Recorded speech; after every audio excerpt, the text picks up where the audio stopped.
Hey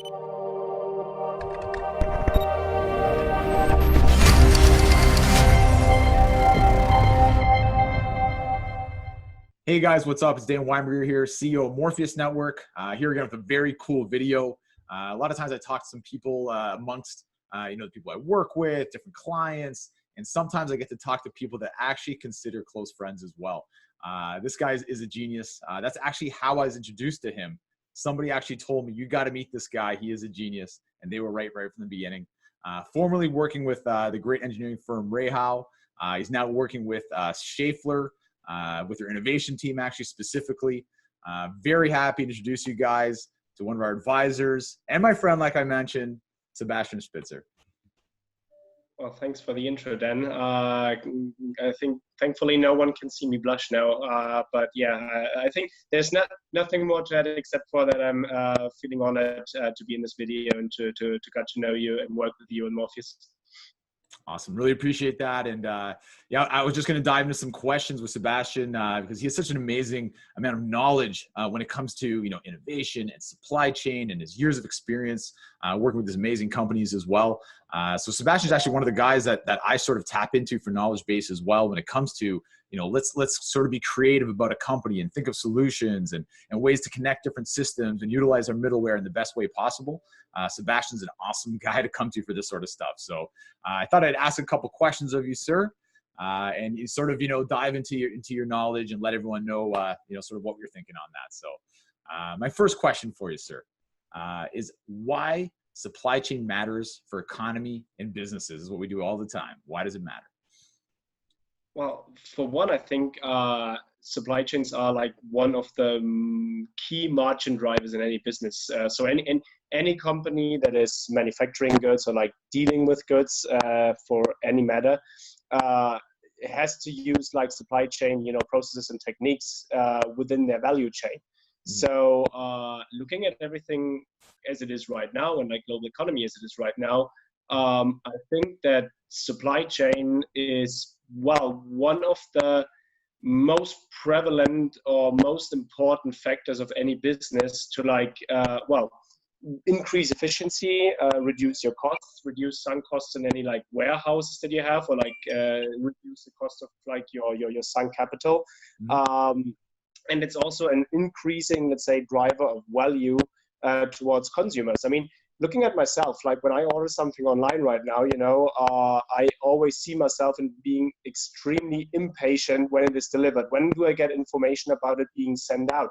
So I think also from a consumer side, you can see that the speed of supplying goods to someone is increasingly important. And with Amazon Prime and like recent trends over the last 5 years, I think the consumer expectations in regards to supply chain fulfillment for any company has gone through the roof. Everyone is expecting to pretty much like click, order, and get the good basically delivered within an hour to their doorstep. So, and that is like putting a lot of pressure on companies to innovate and to improve their supply chain to basically improve their business.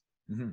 Well, it seems like we're in the right industry then if, this is what companies are looking to do. And we're noticing that every day. I know we've talked about it before as well, that, in these saturated markets especially, in order to make more money, you can't just tell companies to just make more sales. It's a saturated market. But if they cut down their costs when it comes to the supply chain, that's where their margins are made, basically, like you were saying. So one thing that's, as we move forward in the future and technology improves, this is a huge change in supply chain. Why is digitalization important in supply chain?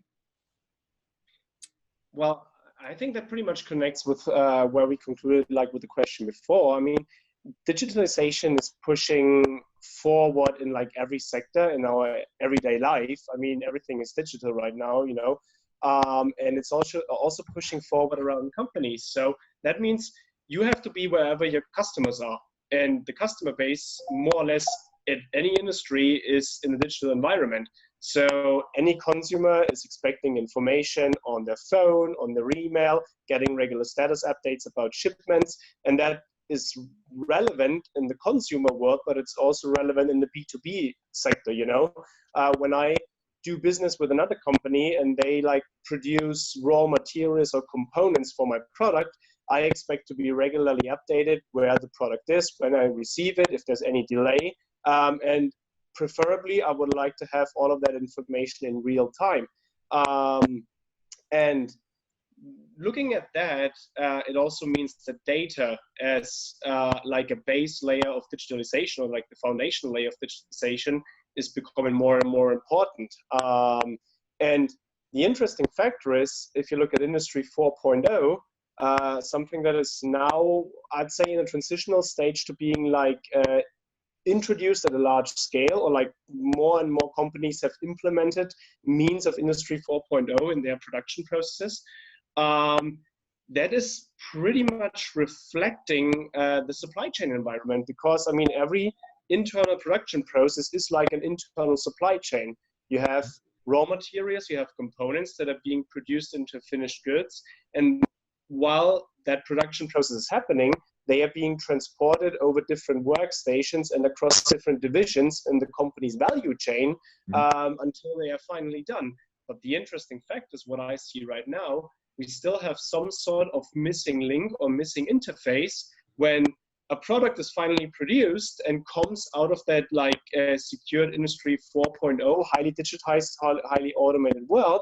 It suddenly hits a point where all of that high automation and digitalization stops, because let's say the external world or the outside world did not keep up with how companies manage to automate and digitize their production processes. Mm-hmm.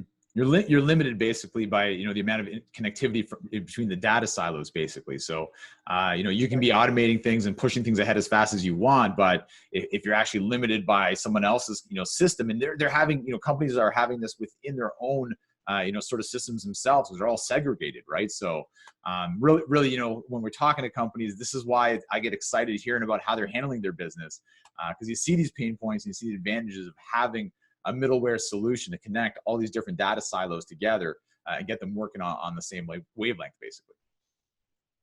No, exactly. That's exactly the point. I mean, in a way, that is good, So, I mean, the basic like challenge is that no one, institution or company can control a supply chain, because it always consists of multiple, let's say, layers and multiple, companies or actors that have to work together to actually make it happen, be it like forwarding companies, the customs offices, like the companies that produce something, the companies that want to buy something, the end users.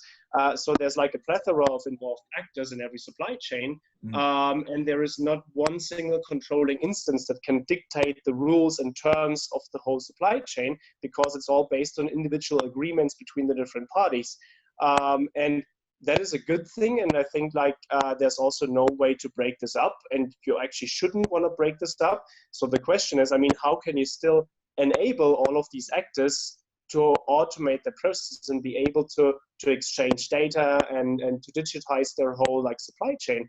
And that is exactly where Morpheus is, I think, presenting a very valid solution to basically break up these data silos and give them, let's say, a middleware or a transitional layer that allows them to tap into these data silos and exchange data without actually giving up their existing data structure and everything they have built up before. Yeah, you described that beautifully, and I couldn't have said it better myself, really. And that's sort of how I sort of approach a project right from the beginning. This is years ago, looking back at my supply chain and how it was working, and how these different triggers I had to manually go through these steps and motions. And now having the system in place is just amazing. So you described that super well.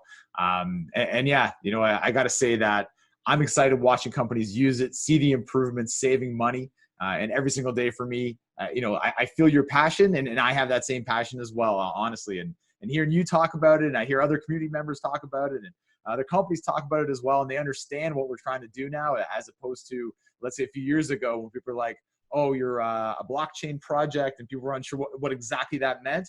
Now they see it's an automation platform. They see what we're doing with our middleware. And I'm excited for people using blockchain as a consequence of benefiting from what we're doing. So real exciting. And Sebastian, I really want to thank you for taking the time today.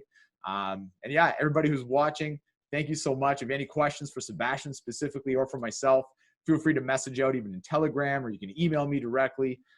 Don't bug Sebastian. He's a busy guy, but if you do email me, I promise I'll forward that to Sebastian as well. So Dan at Morpheus.Network always. And everybody who's watching, as always, have a great day, guys. Thanks a bunch. Have a good one. Bye-bye.